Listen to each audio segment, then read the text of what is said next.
America में एक ऐसी डायमंड माइन है जिसे आम लोगों के लिए खोल दिया गया है। 37.5 एकड़ में फैली इस खदान की ऊपरी सतह पर लोगों को करोड़ों रुपए कीमत के डायमंड मिल चुके हैं, जिस वजह से आए दिन लोग इस जगह हीरे तलाशने आते हैं। क्योंकि इस जगह एक खास बात है कि जिस किसी भी व्यक्ति को यहाँ हीरा मिलता है, वही व्यक्ति उस हीरे का मालिक होता है। इस माइन से अब तक लोग बड़े बड़े डायमंड्स लेकर जा चुके हैं। इस माइन का नाम है अरकनसास माइन। एक रिपोर्ट के अनुसार 1972 से अब तक लोगों को यहाँ 31,000 से ज्यादा हीरे मिल चुके हैं और 40 कैरेट का हीरा अंकल सैम भी यहीं पाया गया था, जो अमेरिका में मिला अब तक का सबसे बड़ा डायमंड है। दोस्तों, आज की वीडियो में हम लोग ऐसी ही 10 दिलचस्प और खतरनाक फैक्ट्स के बारे में जानेंगे। नंबर 10, अमेरिका के अलास्का के रहने वाले जेसन पैजेट नाम के शख्स के साथ साल 2002 में एक ऐसी घटना घटी थी जिसने उन्हें रातों रात गणित का विद्वान बना दिया था। दरअसल जेसन को गणित में बिल्कुल भी रुचि नहीं थी और ना ही उन्हें इस विषय के बारे में कुछ ज्यादा जानकारी थी। लेकिन एक दिन सड़क पर एक लुटेरे ने उन्हें ऐसा घूंसा मारा कि उसके बाद वो मैथमेटिकल जीनियस बन गए। नंबर 9, अमेरिका के लोवा में रहने वाले लैंडन जोन्स नाम के लड़के को न तो कभी भूख लगती है और ना ही प्यास। मेडिकल के इतिहास में यह एक अनोखी घटना है। जानकारी के मुताबिक लैंडन जोन्स के अलावा दुनिया में ऐसा कोई भी नहीं है जिसके साथ ऐसा कभी हुआ हो। कई डॉक्टरों ने अपनी तरह से अलग अलग दवाइयां देकर उसे ठीक करने की कोशिशें की, लेकिन उन सब को नाकामयाबी ही मिली। अंततः मायो क्लिनिक के child neurologist doctor mark Peterson ने बताया कि लैंडन का केस दुनिया के चिकित्सा क्षेत्र में सबसे अलग और नया है। कुछ विशेषज्ञों ने कहा कि लैंडन के दिमाग में उस जगह पर समस्या हो सकती है जहां से शारीरिक भूख प्यास की जानकारी मिलती है। इसके बावजूद ठोस जवाब किसी के पास नहीं है। नंबर 8, नौकर अप। पुराने समय में नौकर अप वो लोग हुआ करते थे जो अलार्म क्लॉक का काम करते थे, यानी ये लोग सुबह सुबह दूसरे लोगों को जगाया करते थे ताकि वो समय पर काम पर जा सकें। उस समय अलार्म क्लॉक ना ही सस्ते हुआ करते थे और ना ही विश्वसनीय। नौकर अप लोगों की खिड़कियों पर लंबे डंडे से तब तक मारा करते थे जब तक कि वो जाग न जाएं। इसके अलावा वो लोगों को उठाने के लिए मटर के दानों से भी खिड़कियों पर मारा करते थे। नंबर 7, इंग्लैंड में पत्नी को बेचना मध्यम वर्ग के लोगों में विवाह को समाप्त करने का एक तरीका था, जो संभवतः 17वीं शताब्दी के अंत में शुरू हुआ था। तब तलाक देना सभी के लिए संभव नहीं होता था, क्योंकि उस समय भी तलाक देने पर पत्नी को अच्छी खासी रकम देनी पड़ती थी। अपनी पत्नी को उसकी गर्दन, बांह या कमर के चारों ओर लगाम लगाकर परेड करने के बाद एक पति सार्वजनिक रूप से उसे उच्चतम बोली लगाने वाले को नीलाम कर देता था। उस समय शादी के बाद पत्नी पूरी तरह से पति की गुलाम हो जाया करती थी और पति द्वारा मारा पीटा जाना या जान से मार देना एक बहुत ही आम बात हुआ करती थी।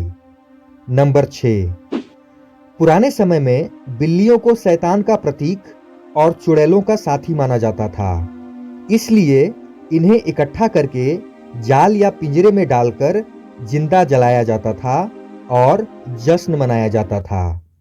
यह प्रथा फ्रांस और स्पेन में विशेष रूप से थी। नंबर 5, इंग्लैंड में विलियम III का शासन था और सरकारी खजाना खाली होने लगा था। तब इंग्लैंड के राजा ने एक नया टैक्स लोगों पर लगा दिया। 1696 में लागू हुए इस कर को हाउस टैक्स का प्राथमिक स्वरूप भी कहा जाता है। इसके मुताबिक जिस घर में 7 से 10 खिड़कियां होती थी उसे 2 सीलिंग का टैक्स देना होता था और 10-20 खिड़कियों वाले पर अतिरिक्त 2 सीलिंग लगती थी। इसकी खासियत ये थी कि इसे मकान मालिक को नहीं बल्कि उसमें रहने वाले किराएदार से वसूला जाता था। इसका असर लोगों के घरों में 1710 के दशक में दिखने लगा, जब इंग्लैंड में बनने वाले घरों में बहुत कम खिड़कियां बनाई जाती थी। कुछ लोगों ने अपने घर की एक्स्ट्रा खिड़कियों को ईंटों से पाटना शुरू कर दिया था। नंबर 4, 19वीं शताब्दी के हैजा महामारी के दौरान बहुत से लोगों को मरा हुआ समझकर गलती से जिंदा दफन कर दिया जाता था। इस समस्या से निपटने के लिए सेफ्टी कॉफिन्स का निर्माण हुआ, जिसमें एक रस्सी मरे हुए आदमी के पास होती थी और उसका दूसरा छोर बाहर एक घंटी से बंधा होता था कि अगर वो व्यक्ति जीवित हो तो होश में आने के बाद वह रस्सी को खींचकर घंटी बजा सके, जिससे उसे समय रहते बाहर निकाला जा सके। नंबर 3, एना डी पिस्तोंजा, जिसे बाबा अनुजका या बनत विच के नाम से भी जाना जाता था, एक कुशल शौकिया रसायन विज्ञानी थी, जिसने 19वीं सदी के अंत और 20वीं सदी की शुरुआत में 150 से अधिक लोगों को मारने के लिए अपने कौशल का इस्तेमाल किया था।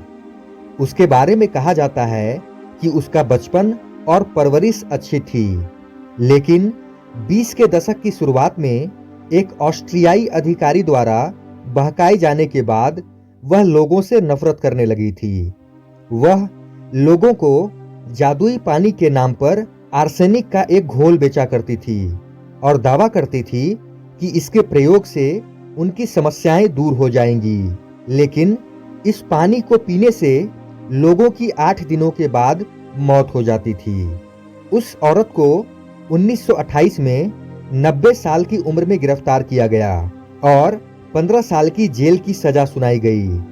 8 साल जेल में बिताने के बाद वृद्धावस्था के कारण उन्हें रिहा कर दिया गया।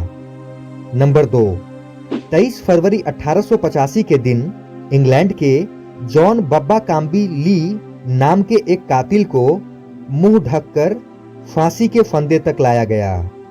जल्लाद ने उसे फांसी देने के लिए हैंडल खींचा, लेकिन हैरानी की बात यह रही कि जॉन के नीचे मौजूद लकड़ी का दरवाजा खुला ही नहीं। जल्लाद ने हैंडल को कई बार खींचा, लेकिन उसके कई प्रयासों के बाद भी दरवाजा नहीं खुला और जॉन फांसी से बच गया। दूसरे दिन फिर से जॉन को फांसी देने के लिए लाया गया तो उस दिन भी दरवाजा नहीं खुला और लगातार ऐसा 3 बार होने के बाद ये मामला कोर्ट में गया, जहां हर एक चीज की तहकीकात की गई कि आखिर ये हो कैसे रहा है, क्योंकि एक शख्स का 3-3 बार फांसी की सजा से बच निकलना आज तक के इतिहास में कभी नहीं हुआ था और इसी वजह से ये केस हाई अथॉरिटी तक गया, जहां इस चीज की इन्वेस्टिगेशन शुरू हुई कि आखिर फांसी की सजा 3 बार कैसे रुक सकती है। जब पूरी तहकीकात की गई तो पता चला कि एक लोहे के टुकड़े की वजह से दरवाजा पूरी तरह से जाम हुआ पड़ा था, इसलिए वो खुल नहीं रहा था। इसके बाद लोगों को यही लगा कि जॉन को भगवान पर भरोसा था और भगवान ने ही उसकी मदद की। इस घटना के बाद ब्रिटिश सरकार ने जॉन की सजा माफ कर दी। कोर्ट का कहना था कि जॉन ने 3 बार मौत की सजा को महसूस किया है और इतनी सजा उसके लिए काफी है। 19 फरवरी 1945 को जॉन का 80 वर्ष की उम्र में निधन हो गया था, लेकिन उनका नाम आज भी इतिहास के पन्नों में दर्ज है। नंबर 1, डेनिस एक ऐसा सीरियल किलर था जिसने करीब 10 लोगों को मौत के घाट उतारा था। इस सीरियल किलर के हैवानियत का अंदाजा इसी बात से लगाया जाता है कि इसने पड़ोसी शख्स, उसकी पत्नी के साथ साथ 2 छोटे बच्चों को भी मार दिया था, जिनकी उम्र 9 और 11 वर्ष थी। डेनिस लिन रेडर का जन्म 9 मार्च 1945 को अमेरिका के कैंसस में हुआ था। डेनिस ने ग्रेजुएशन के बाद 1966 में अमेरिका की एयरफोर्स ज्वाइन की थी, जहां वह करीब 4 साल तक कार्यरत रहा। फौज की नौकरी छोड़ने के बाद इस सीरियल किलर ने लोगों को मारना शुरू कर दिया। बचपन में जानवरों पर अत्याचार करना और महिलाओं के अंडरगारमेंट्स चुराना डेनिस का शौक था, जो बाद में सनक में बदल गया। इस सीरियल किलर ने करीब 10 लोगों को मौत के घाट उतारा था। यह किलर गला घोंटकर या चाकू से वार कर लोगों की जान लेता था। इसकी शिकार ज्यादातर महिलाएं होती थी जो पड़ोस में रहती थी।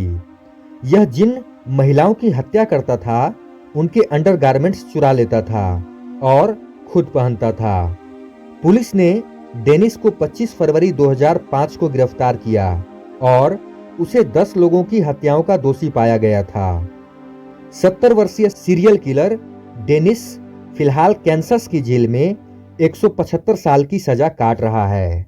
दोस्तों, आशा करता हूं कि यह वीडियो आपको अच्छी लगी होगी।